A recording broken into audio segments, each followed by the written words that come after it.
How's it going, everyone? College Lefty, and in this video, I'm going to be ranking all 30 of the finest of the franchise cards in MLB The Show 22, so let's go ahead and get right into it. I thought about ranking every single 2022 finest card, but I think that's really hard to do, so I'm just going to focus on the finest of the franchise cards. At number 30, we have Logan Webb. This card missing a cutter and having some of the same speed differentials, right, 94 and pretty much mid-80s. I don't really think is as good as some of these other cards, but still pretty usable. Like, you can still use that Logan Webb card and do pretty well. I would probably use somebody with Outlier over him, though. At number 29, we have Sean Murphy. There are quite a few catchers, or at least players that play catcher in their secondary position, so the fact that this card only plays catcher and doesn't really have the greatest hitting attributes, that's kind of why he's ranked a little bit lower. At number 28, Nico Hoerner. And this card with 99 defense and really good contact can still be very effective, right? These players at the bottom of the list are still really good. All of these 2022 finest cards are amazing. And when I'm ranking these players, a lot of it is just personal preference. Players that I've used in years past, certain active live series quirks that I like. It just depends. But here we have Daniel Bard at number 27. Kind of similar to Logan Webb. He doesn't really have the speed differential that I'm looking for. He does have, a fastball at 99, 100 miles per hour. At number 26, Shane McClanahan. This card is probably pretty good. I haven't really used Shane McClanahan's cards in this year's game. But 118 hits per 9, 103 K per 9. He does have good velocity. I think using lefty pitchers is still the move in this year's game. At number 25, Joey Meneses. This card is really good. You might rank this card slightly higher. I wouldn't put him in the top 15, though. He does play 4 positions, the corner positions on the diamond. Pretty solid all-around righty. We also have Pete Alonso at number 24. This card with maxed out power. I've always liked Pete Alonso's swing in MLB The Show, but he plays first base and first base only, so that kind of hurts his value a little bit. There are a plethora of first basemen. We have a couple of really good first basemen in this program, and we've had a lot of really good first basemen over the last couple of weeks with some of the most recent content as well.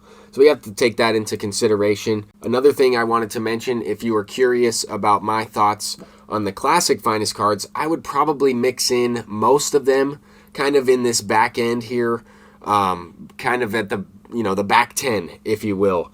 I still think a lot of these cards are good.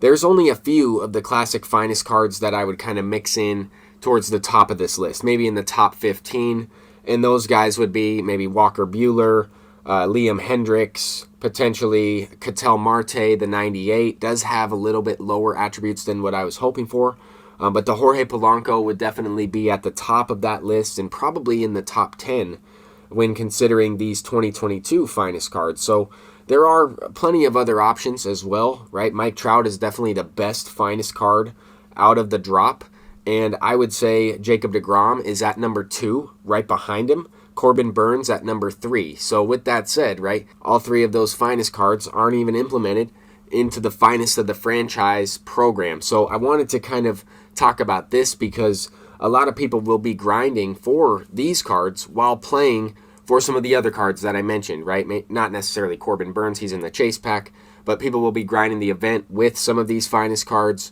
trying to get that Mike Trout through Battle Royale because those are the best cards. But the cards on this list are also really good, and I just kind of wanted to throw that in there just because I know there are going to be some people who are asking or thinking about what I think about the other finest cards in the game.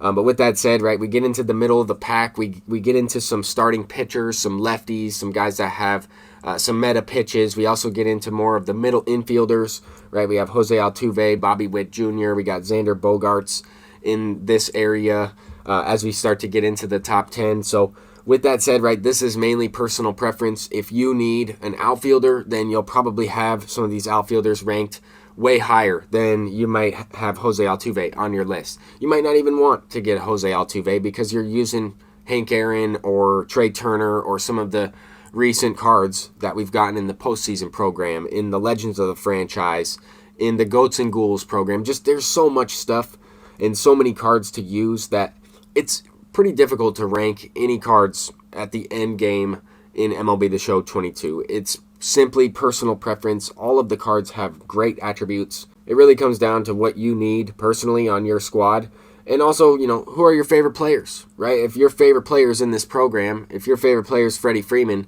then you're probably going to go after that card first, and he's going to be at the top of your list. And here's a pretty good example of that. I have Vladimir Guerrero Jr. at number 11. In some ways, he's not as good as Freddie Freeman. He also plays third base like Freddie Freeman, but I would rather use Vladimir Guerrero Jr., just a personal preference. I like the card a little bit more. As we get into the top 10, these cards are the cards that would make my team, right? A lot of these cards in the finest of the franchise program, I wouldn't even start on my God Squad. I have some of the best cards in the game, and I like the guys that I'm using. I think there are plenty of options, right? And we're going to have more. We're going to have another big collection coming out, a Takashi collection and a Legends and Flashbacks collection.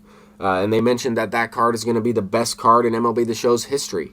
Probably going to be Mickey Mantle, Willie Mays, someone of that nature. Anyway, to get back on track with the video, I have Sandy Alcantara at number 8. And I know his K per 9 is only at 93. That is going to affect the timing windows for the opponent. But 119 hits per 9 is still pretty good. And I really like that Sandy Alcantara card. I don't know why they gave him such a low K per 9. I thought he was striking out a ton of people this year. But we have Julio Rodriguez at number 7. I was using his home run derby card for quite a bit throughout the game cycle this year. At number 6, Adley Rutschman. This card, to me, could be ranked even higher. I do have a player that plays catcher. One spot ahead of him in Taylor Ward, just because I think he's more versatile. But this card, both of these cards are really good. This guy has a little bit more speed. He's not a switch hitter, so that's kind of the main difference. Maybe that's why you would rank Adley Rutschman slightly higher than Taylor Ward. But to me, this card is still really good. He will make most people's teams. At number 4, we have Yohan Duran, and I think a lot of people might disagree with me on this one. I know he doesn't have a cutter, but that slider at 91 kind of plays like it. I think that card is pretty good. And the fact that he does have a little bit better speed differential with that slider makes him a little bit more effective. I don't know. I would have to really try that card out for a good amount of time. But at number 3, we have Manny Machado. Manny Machado is always one of the best, finest cards. He does have some good active live series quirks. At number 2, Jose Ramirez. Same type of thing. Really good active live series quirks. A switch hitter. If you don't like using shorter players, then he's not for you.